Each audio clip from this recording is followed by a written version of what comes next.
Hi everyone, it's Mama D. It's Advent Day 6. We'll be reading Luke chapter 6. One Sabbath day, as Jesus was walking through some grain fields, his disciples broke off heads of grain, rubbed off the husks in their hands, and ate the grain. But some Pharisees said, "Why are you breaking the law by harvesting grain on the Sabbath?" Jesus replied, "Haven't you read in the scriptures what David did when he and his companions were hungry? He went into the house of God and broke the law by eating sacred loaves of bread that only the priests can eat. He also gave some to his companions." And Jesus added, "The Son of Man is Lord, even over the Sabbath." On another Sabbath day, a man with a deformed right hand was in the synagogue while Jesus was teaching. The teachers of religious law and the Pharisees watched Jesus closely. If he healed the man's hand, they planned to accuse him of working on the Sabbath. But Jesus knew their thoughts. He said to the man with the deformed hand, "Come and stand in front of everyone." So the man came forward. Then Jesus said to his critics, "I have a question for you. Does the law permit good deeds on the Sabbath? Or is it a day for doing evil? Is this a day to save life or to destroy it?" He looked around at them one by one and then said to the man, "Hold out your hand." So the man held out his hand and it was restored. At this, the enemies of Jesus were wild with rage and began to discuss what to do with him. One day soon afterward, Jesus went up on a mountain to pray, and he prayed to God all night. At daybreak, he called together all of his disciples and chose 12 of them to be apostles. Here are their names: Simon, whom he named Peter; Andrew, Peter's brother; James, John, Philip, Bartholomew, Matthew, Thomas, James son of Alphaeus, Simon who was called the Zealot, Judas son of James, Judas Iscariot, who later betrayed him. When they came down from the mountain, the disciples stood with Jesus on a large level area surrounded by many of his followers and by the crowds. There were people from all over Judea and from Jerusalem and from as far north as the seacoast of Tyre and Sidon.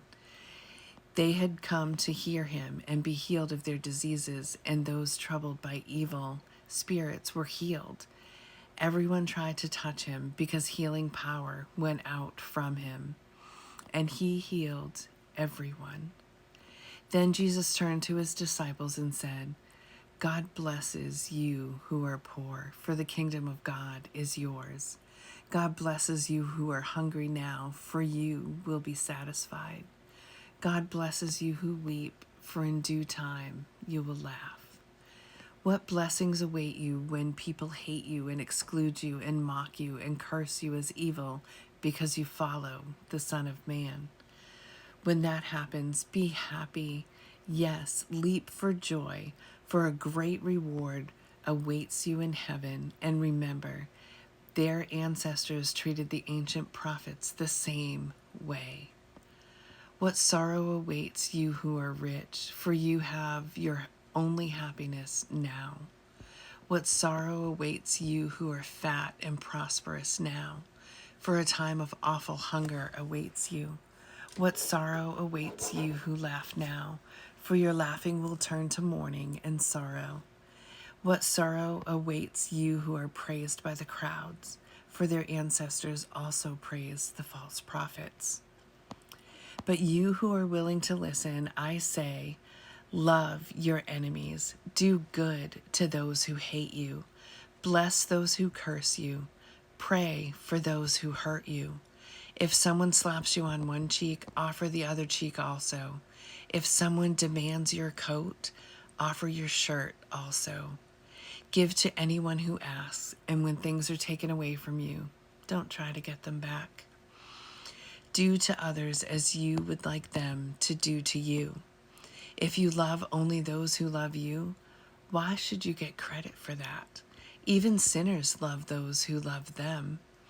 And if you do good only to those who do good to you, Why should you get credit? Even sinners do that much.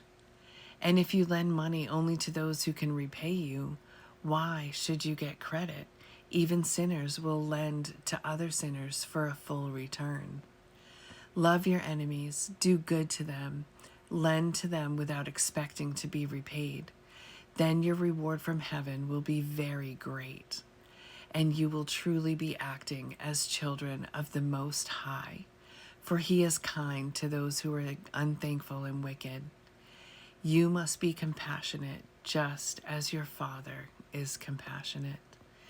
Do not judge others, and you will not be judged. Do not condemn others, or it will all come back against you. Forgive others, and you will be forgiven. Give, and you will receive. Your gift will return to you in full, pressed down, shaken together to make room for more, running over and poured into your lap. The amount you give will determine the amount you get back.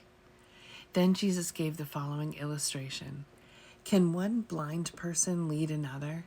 Won't they both fall into a ditch? Students are not greater than their teacher, but the student who is fully trained will become like the teacher. And why worry about a speck in your friend's eye when you have a log in your own? How can you think of saying, "Friend, let me help you get rid of that speck in your eye," when you can't see past the log in your own eye? Hypocrite! First, get rid of the log in your own eye. Then you will see well enough to deal with the speck in your friend's eye. A good tree can't produce bad fruit, and a bad tree can't produce good fruit. A tree is identified by its fruit. Figs are never gathered from thorn bushes, and grapes are not picked from bramble bushes. A good person produces good things from the treasury of a good heart, and an evil person produces evil things from the treasury of an evil heart. What you say flows from what is in your heart. So why do you keep calling me Lord, Lord, when you don't do what I say? I will show you what it's like when someone comes to me, listens to my teaching, and then follows it. It is like a person building a house who digs deep and lays the foundation on solid rock. When the floodwaters rise and break against that house, it stands firm because it is well built. But anyone who hears and doesn't obey is like the person who builds a house right on the ground without a foundation. When the floods sweep down against that house, it will collapse into a heap of ruins. And that's it for today. Come back tomorrow for day 7.